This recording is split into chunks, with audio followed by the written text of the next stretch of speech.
in the process of rebuilding. The whole thing for Liberia Hills was an initiative for all Liberians, to come together. And definitely, we all that are in Liberia here, we want to be inclusive and of everybody.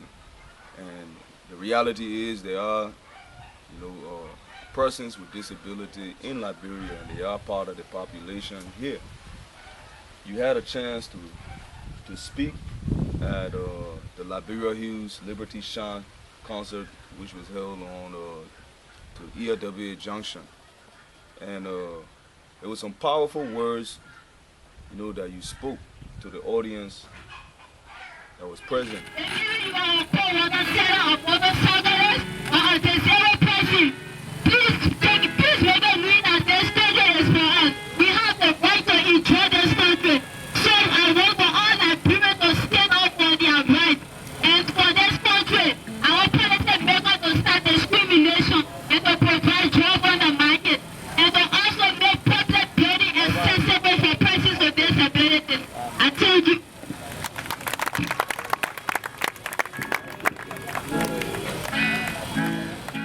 What motivated you to take the platform and take a stance? Did you face any difficulties in getting your voice heard, and how were you able to overcome some of those hurdles and challenges? Oh, thank you very much for such a unique question. Persons with disability, what motivated me is, and some of our challenges as a disabled person, because as for me, I'm a person with disabilities, a female. People don't look upon disabled people. There is no, we talk about accessibilities. Public buildings are not accessible. Even churches, schools, malls, they're not accessible to disabled people. Even the roads that we cross is not accessible to persons with disabilities. So one of the things that motivated me is because I was very courageous. I'm a person who you're always supposed to be fearless and be courageous and be able to get the confidence that you can make it up there.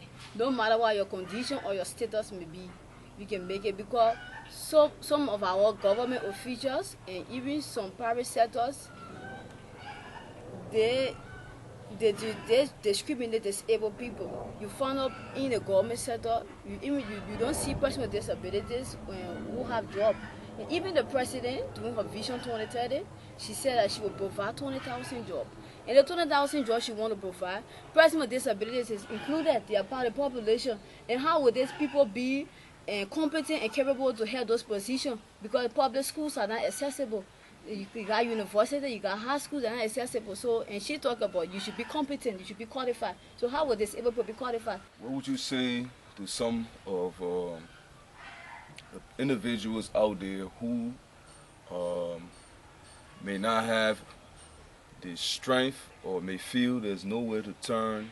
Where can they get that source of power from? What can you say to them to motivate them, who may look up to you and say, wow, if she can do this, maybe I can do it. So what example are you setting, and what can you say to those persons who may feel that they can't do nothing, there's nowhere to turn? My advice to those people is to get out of the closet and rise up.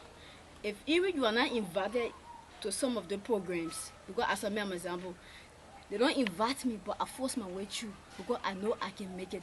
Be courageous, be fearless. That's the only way. And number one thing, you should have the fear of God in you. Because if you don't have God in anything you do, you will go down to zero.